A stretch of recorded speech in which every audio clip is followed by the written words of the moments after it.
What is up, guys? Your boy Jenon. Today we have Ayashimon chapter 2, and I hope I'm saying that right because I'm gonna butcher it each time. And today, yeah, a lot of things happen in this chapter. We have a lot of stuff they revealed, and so far I'm really liking this manga. So hopefully they don't cancel it like other ones. Crossing my fingers. So let's see what happens in this chapter. We are seeing one of the most powerful mafias out there, and we see that the leader, whose name is Kyo, he ruled like everything, but once he died, everything changed. Like gangs were like splitting up. There's like gang warfare happening, and they're like fighting who will become the next leader. Then we go back to Maruo and Ura, and they're in a train station, and Ura is trying to explain what she wants to do, and she wants to do is rule the mafia.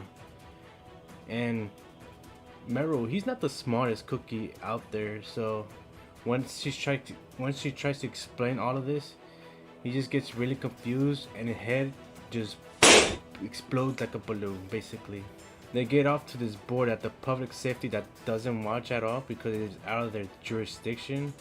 However, there is a huge monster guarding it, and his name is Hashihime. Hopefully I'm saying that right again. And oh boy, this monster, it looks freaking furious with like he has like a candle looking body, or she has a candle looking body, and like she has like a mysterious Japan mask like we see everywhere, and like metal hands too. So yeah, she is one tough cookie for sure.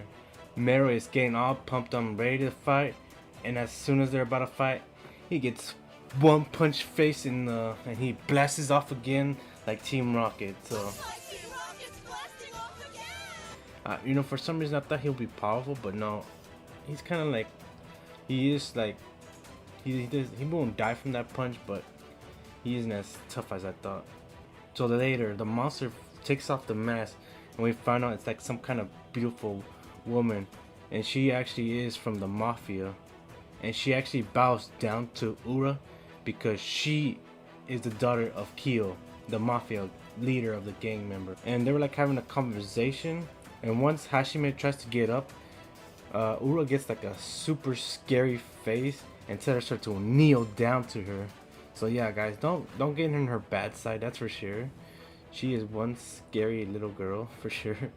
Ura believes that her father was murdered and wants revenge to whoever has murdered her father, and she wants to take back the one memento her father left her with, crest, whatever it's called, and that would be the parting gift, the last parting gift that she will have for him. Then, if you remember correctly, we got Maruo over here, and he's almost drowning over here, and he comes back to round 2, and yet again he gets his ass whooped each time, but eventually he does like some kind of sucker punch to her.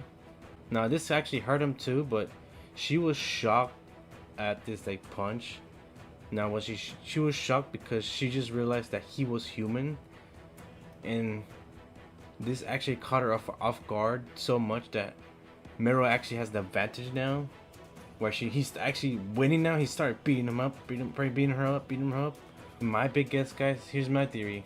I think that Maruo, he is half Ayashimon and half half monster and half human. It's my guess only. Why do I say that? Because he's stronger than other humans, but he's not as strong as like these monsters. Eventually Maruo defeats her, but Hashime tells like Ura that she is proud of her because she used to be like a servant for her, so she's glad that she becomes stronger. And she also throws up a bombshell that they are actually 4 main mafia members that we have to look out for, and the first one is the Emma syndicates. Now these are like the most dangerous ones, is what I think is what it said, and it's ruled by a predecessor that's supposed to run the other mafia, but he is more harsh and cruel than the other ones. The second one is the Torioki Alliance, and they basically are like a biker gang, like kind of like we've seen those kinds of biker gangs before. The third one is the Akaishi Club, and they basically control all the nightclubs and dances, all those clubs that you see in like, yeah, basically those. Finally, we have the Koi Hotel Group. Now there hasn't been nothing said about them, but it seems like they're in an uprising, and they're about to like go in the mafia turf. So there's going to be like gang warfare in the possible future. So be on the lookout for that. And as she was trying to explain to Maruo that he has to do like rituals and explain duels and all this crazy mafia things. Maruo, he just doesn't know what's going on. His he just explodes again in the balloon, and that is when the chapter ends, guys. And wow, a lot of stuff happened in this chapter. What are your thoughts on this, guys? You know, I really like this chapter. You know, this manga so far is dealing with like two main things: is the mafia and monsters. Now I'm a big fan of like mafia, like Scarface was one of my favorite ones, and Godfather.